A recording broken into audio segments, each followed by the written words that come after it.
Penuh inspiratif, kita ikuti Ngobras. Ngobrol bareng komunitas bersama Pro 1 RRI Sumeneb.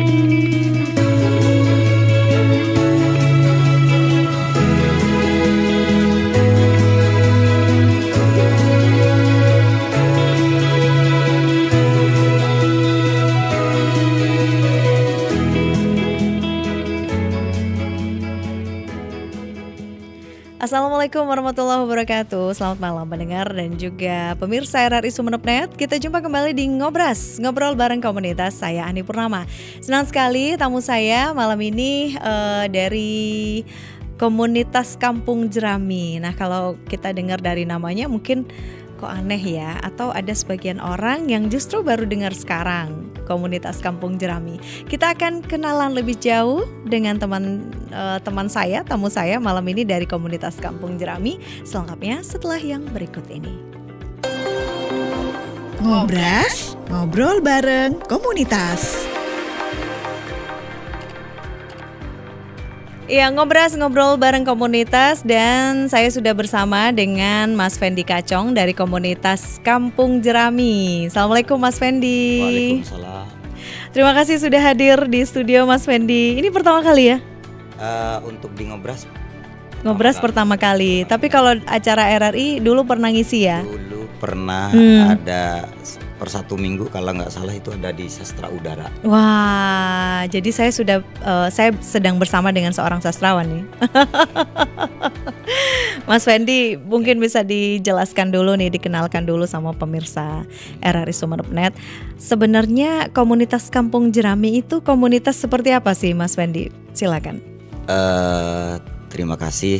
Komunitas Kampung Jerami itu sebenarnya adalah komunitas sastra, tetapi secara umum komunitas ini adalah untuk menjangkau anak-anak kampung atau siapapun boleh bergabung dalam rangka belajar bersama.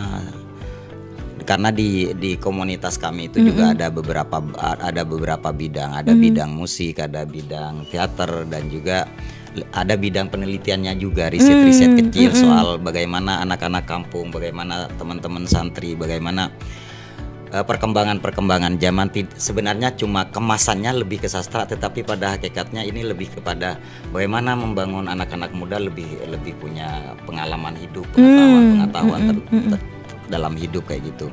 Yang semuanya itu dikemas. Cara pandangnya adalah kalau komunitas Kampung Jerami adalah bagaimana memandang kehidupan dari sisi sastra, dari sisi keindahan kayak. Wah, gitu. Menarik nih. Bagaimana memandang indahnya hidup itu dari sisi sastra.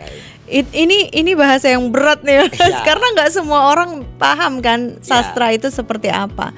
Gimana caranya untuk memberikan pemahaman yang mudah diterima oleh nalar masyarakat awam gitu, Mas? Oke. Pada hakikatnya kan kami selalu berdiskusi soal bagaimana hidup itu, bagaimana menyikapi kehidupan itu. Sampai kita kadang tidak punya kata apakah luka, apakah suka, apakah derita. Semua itu kita butuhkan untuk tetap kuat dalam menjalani kehidupan. Karena pada hakikatnya luka, derita, suka itu adalah bagian dari yang harus dijalani oleh manusia. Wah. Nah, disinilah peran sastra. Kita butuh itu semua agar kehidupan itu seimbang kayak gitu. Nah, ruang-ruang pemikiran kayak gini kadang dianggap sebagai jalan sunyi oleh teman-teman yang kita pilih.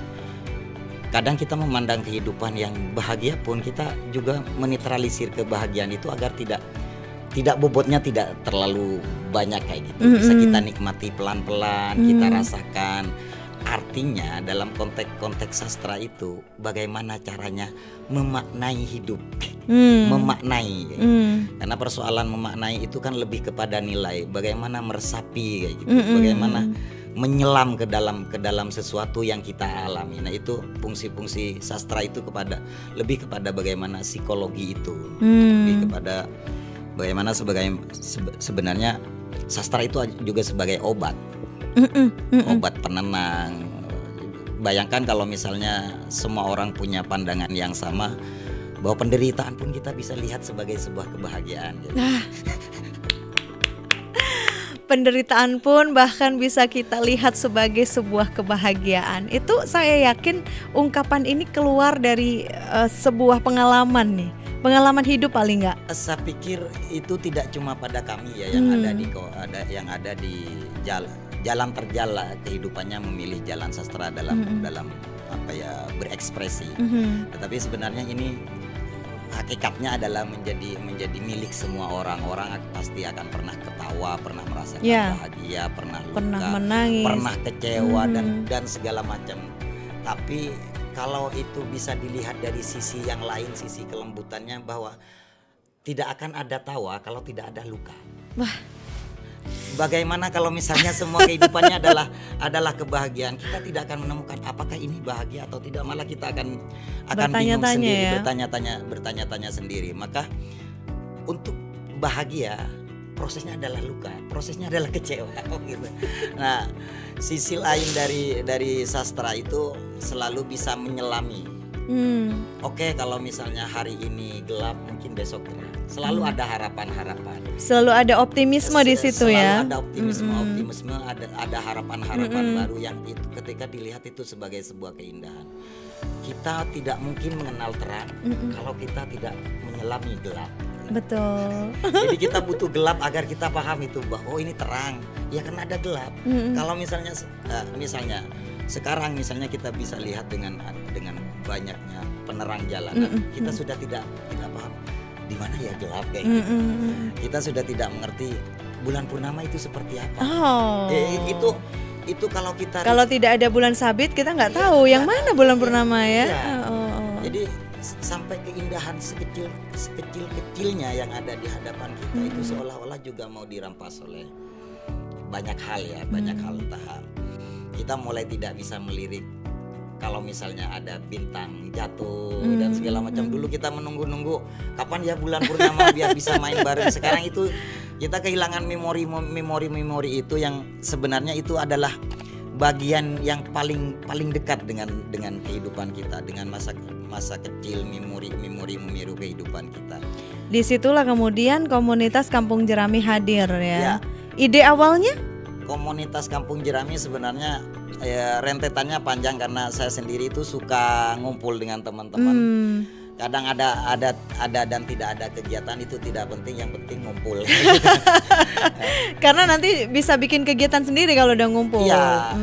Masalahnya per zaman sekarang, tahun-tahun inilah kita itu kesulitan untuk ngumpul. Bahkan ngumpul pun kita itu tidak bersama. Itu karena apa Mas faktornya? Ya, ada ruang pembatas yang sebenarnya jauh menjadi dekat, dekat menjadi jauh. Nah, ruang pembatas itu apa? Ruang teknologi, misalnya dulu kita punya keakraban, bisa ngobrol, bisa ketawa bebas, tapi yang sekarang kita sudah diganggu oleh gadget segala macam. Karena sebenarnya teknologi itu bagus. Semua apapun yang dihasilkan oleh ilmu pengetahuan itu bagus. Tapi bagaimana kita bersikap, bagaimana kebijakan kita ketika misalnya kita nggak bisa menatap teman bicara kita dengan sesungguhnya kayak gitu. Tapi iya. Nah ini persoalan-persoalan yang sangat kecil dalam kehidupan kita, tapi kita kehilangan itu. Dan ketika seperti itu akhirnya bisa berdampak kepada hal-hal yang lebih besar di depannya. Akhirnya misalnya banyak video-video kecil yang bicara di sini gitu. Nah, akhirnya mulailah ada konflik-konflik sosial yang akhirnya kita tidak bertemu, komunikasi itu tidak bertemu, tatapan itu tidak bertemu.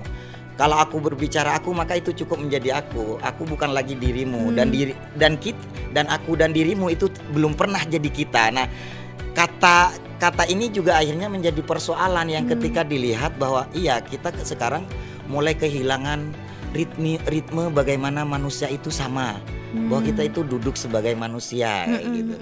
Mulai ada jurang-jurang pembatas. Kalau jurang-jurang pembatas dulu itu bisa dikatakan kaya dan miskin. Kalau sekarang punya HP lebih bagus apa enggak kayak gitu. Iya. Jadi ini Mas Fendi. Gimana? Iya kayak gitu. Gitu kan? Asik-asik ngobrol. Ada telepon, ada chatting. Belum kita mungkin lebih kepada sastra, kepada ruang-ruang itu, ruang-ruang yang senyap, yang ruang-ruang sunyi yang lebih. Kita tidak bisa melihat kata-kata yang kita mungkin bisa melihat bisa mendengar kata-kata yang diucapkan, tapi kita mungkin bisa merasakan ini sebenarnya datang dari sumber apa, ini sebenarnya tidak datang dari sumber. Ini ada penghayatan atau ini sebenarnya tidak ada penghayatan. Ini dimaknai apa tidak? Ya asal saja ada orang minta maaf misalnya, Mbak Ani, maaf ya. Tapi dengan mimik misalnya kayak gitu. Jadi yang kayak terpaksa gitu. Iya. Jadi kadang kita tidak butuh kata-kata memangnya. Kalau misalnya seseorang yang memang merasa bersalah di depan kita udah duduk aja nggak. Kita meskipun lebih, tidak membahasakan, tetapi bahasa ngerti. Tubuh kita, kita menunjukkan nah, bahwa kita minta maaf. Fungsi seni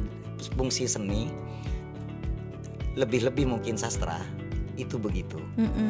Kita tidak cuma mendengar apa yang diproduksi kata, tapi kita juga mendengar apa yang diproduksi kejiwaan.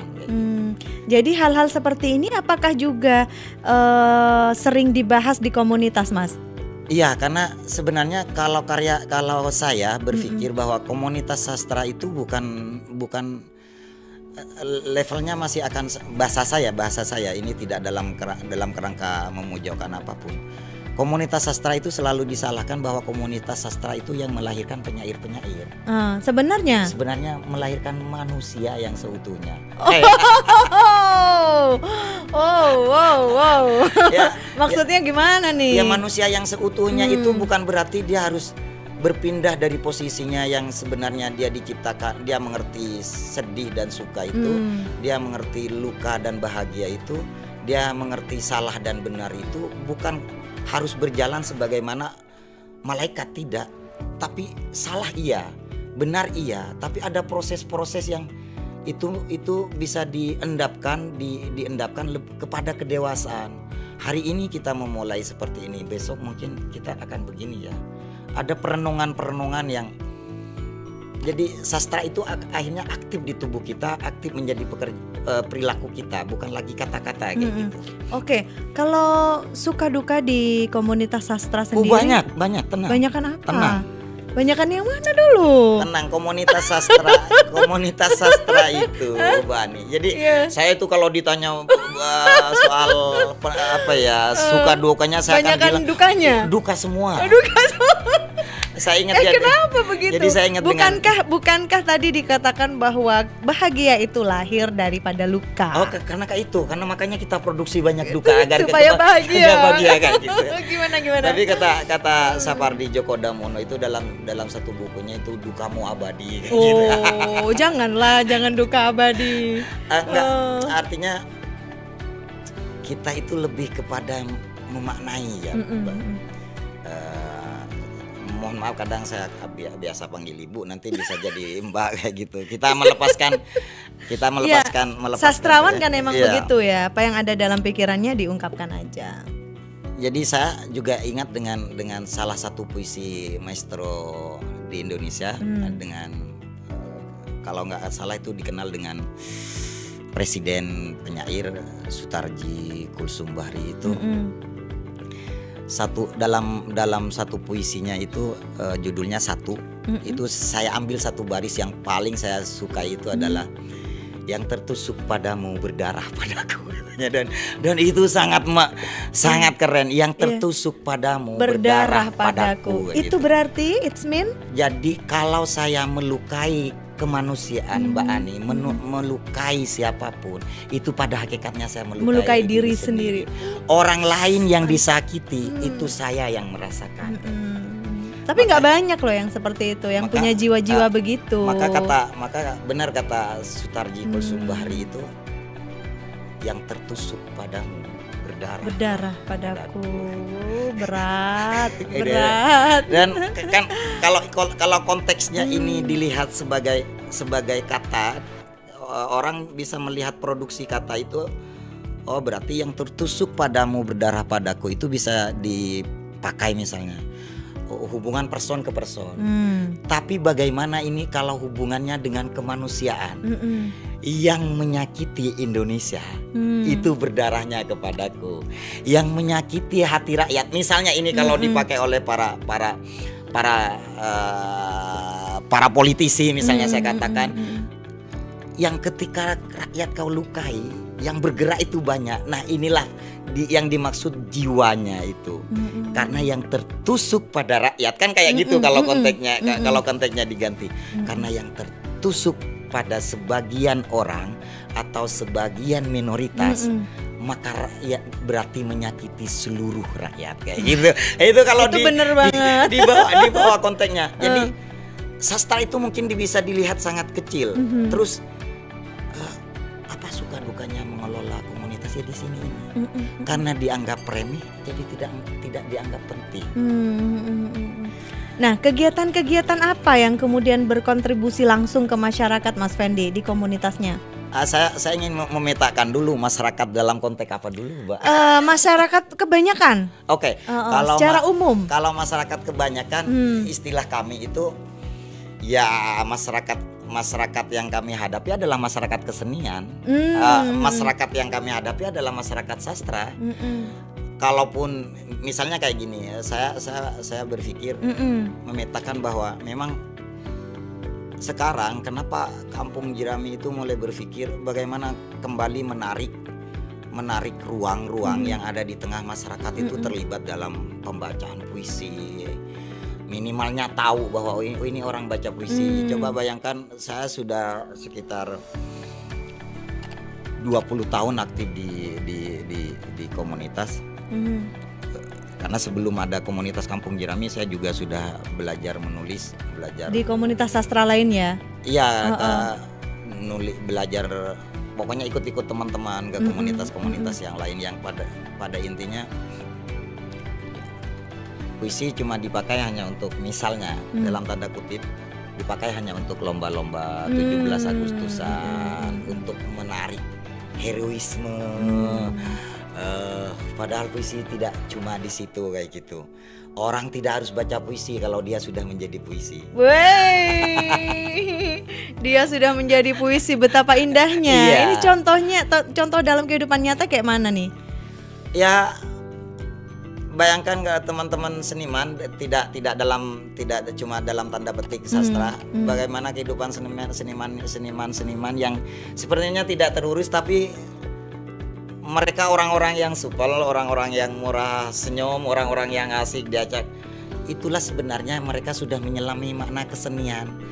Dan mereka lah sebenarnya kesenian itu sendiri. Iya, mereka sudah tidak butuh panggung karena panggungnya sudah ada dalam diri kita. Mereka sudah tidak butuh puisi karena tubuhnya sudah mengatakan yang sesungguhnya kayak gitu. Jadi itulah yang saya pikir bahwa apapun komunitasnya, apapun keseniannya, selama itu ada proses-proses kemanusiaan yang untuk memaknai apa manusia, bagaimana manusia, peranan apa yang akan diambil oleh kita di lingkungan kita. Terutama kadang kita sok-sokan mau berhadapan-hadapan dengan masyarakat secara umum dan kita akan memoles tubuh kita sebagaimana yang tidak biasa misalnya. Ya kita lebih menghormati diri kita lebih dulu. Kita membahagiakan diri kita dulu. Kita menyelami kehidupan kita dulu, memaknai kehidupan kita dulu. Orang lain itu bagian dari yang kita tidak simpulkan sebagai sebuah kesimpulan kayak gitu. Apakah intinya kita harus selesai dulu dengan diri kita? Iya. Sebenarnya kata selesai itu ini kalau ditarik kepada pendidikan, ya kita mulai dari hidup, mulai dilahirkan sampai mungkin nanti semoga masih panjang, agak tidak mati. Amin. Ya itu sebenarnya kan proses kita sekolah. Hari ini kita sekolah, masih tetap belajar. Karena lagi-lagi seperti ngobrol seperti ini seolah-olah kan kita mengingatkan, iya ada ruang-ruang waktu, ada batas-batas usia yang perlu kita hadapi. Tetapi pada hakikatnya dalam konteks yang saya pikir, kita ini lagi nyantri dalam kehidupan. Karena pesantrennya itu adalah kehidupan.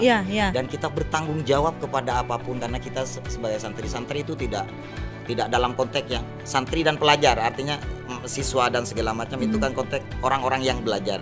Nah, orang-orang yang belajar sekolahnya itu adalah alam raya. Nah, berarti semua orang itu adalah guru. Semua pengalaman itu adalah buku. Semua pengalaman itu adalah buku yang meskipun tidak semuanya dibukukan. Iya, gitu dibukukan kan? Karena ada satu kadang yang untuk dibukukan itu memang untuk yang dibaca orang lain. Ada sesuatu yang nggak mungkin kita bagi, misalnya bagaimana Pengalaman kita pribadi. Iya, pengalaman pribadi, pengalaman spiritual yang mungkin orang lain bisa mengatakan pintu masuk ke ruang ini lewat depan. Mungkin orang lain bisa menemukan keindahan masuk ke ruang ini bisa lewat samping kayak gitu. Ini kan tergantung apa dulu yang nyampe sehingga dia mampu bisa memaknai kayak gitu. Itu fungsi mungkin kalau ngomongin secara teks ya Mbak, sastra komunitas ya sebegitu, orang yang ngumpul, orang yang berdiskusi. Yang didiskusikan memang tidak keluar dari sastra ya topiknya ya. Soal puisi, soal sebenarnya apa sih yang bukan sastra, Mbak? Jadi kita misalnya ngomongin ya Mbak, ngomongin bibit asli jagung Madura mulai hilang misalnya. Apa itu bukan sastra? Itu diksi bibit murni itu sudah sastra. Terus bagaimana memberikan ruh kepada tulisan kalau kita tidak mengalami proses profetik, proses pengalaman yang ada di situ. Bisa nggak nulis tapi tanpa pengalaman? Bisa nggak? Bisa, misalnya. Tapi hasilnya beda ya? Bisa jadi beda atau bisa lebih kuat, sama-sama memungkinkan. Karena misalnya begini, misalnya ada seseorang datang kepadaku, atau misalnya tahu-tahu di dalam perjalanan saya melihat ibu-ibu yang lagi meminta-minta terus diusir. Terus yang datang ke saya, gimana kalau itu ibu saya? Kita langsung mengalami proses itu sendiri. Iya. Walaupun kita bukan pelakunya. Bagaimana kalau misalnya itu saudara saya? Coba bayangkan betapa saya kadang itu mau menghimbau, jangan buang muka lah kalau nggak ngasih duit.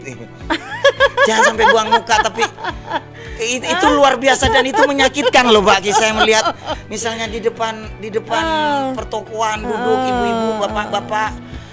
Terus kita dengan hebatnya kan keluar bawa kresek belanjaan hebat, ibu-ibu meminta, terus kita buang muka, nggak usah ngasih.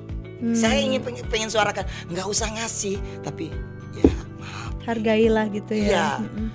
Paling tidak kamu bisa memberikan sesuatu hatimu, yaitu hatimu itu berdoa, ibu semoga kamu sehat.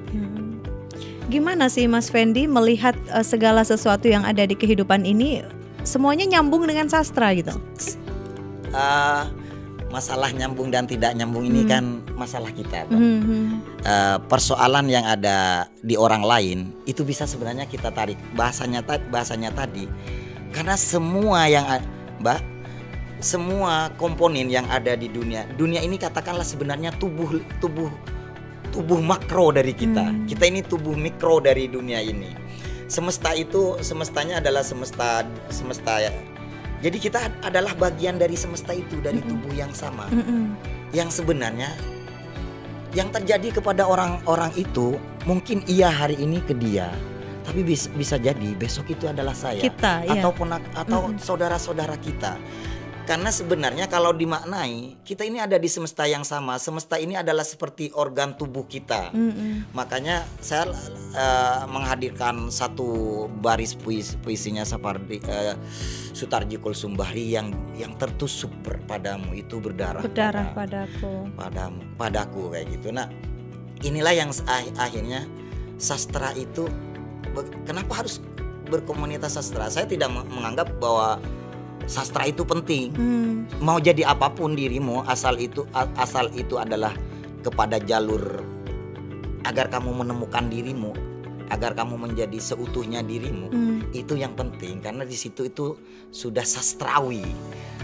ada istilah manusiawi, itu sudah sastrawi. Kamu mengalami proses-proses sastra, proses-proses keindahan, proses-proses peluburan jati dirimu kepada jati diri semesta yang lebih besar. Waduh, keren ya. Jadi hari ini saya dapat ilmu di Fakultas Sastra.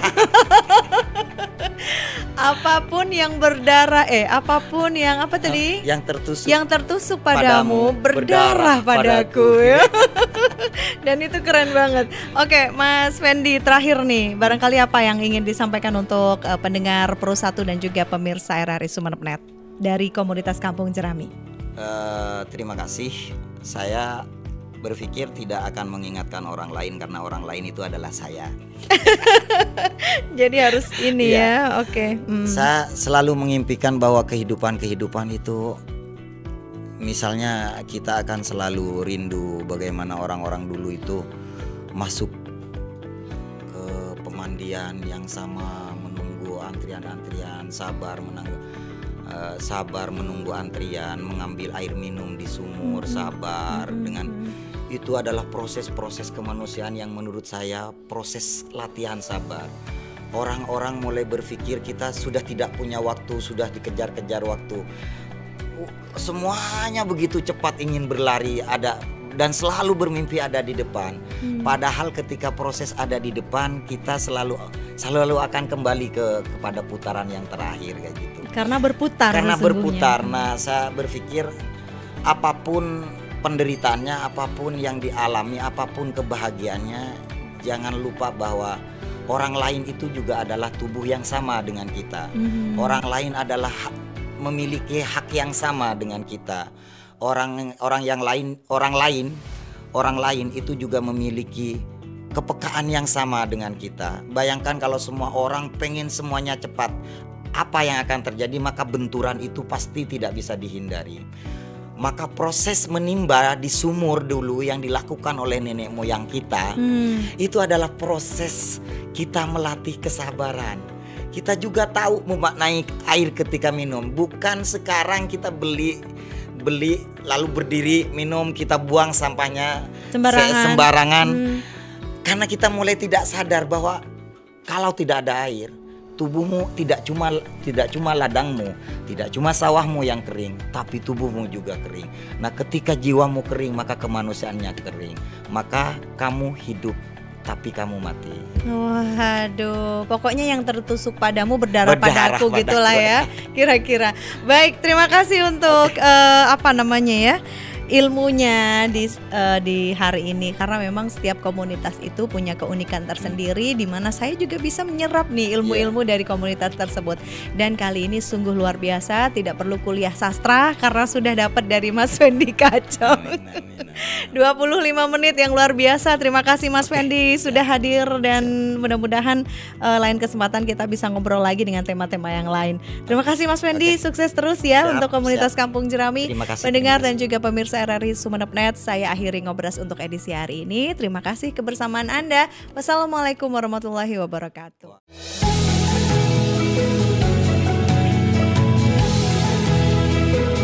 Sampai jumpa di Ngobrol Komunitas selanjutnya.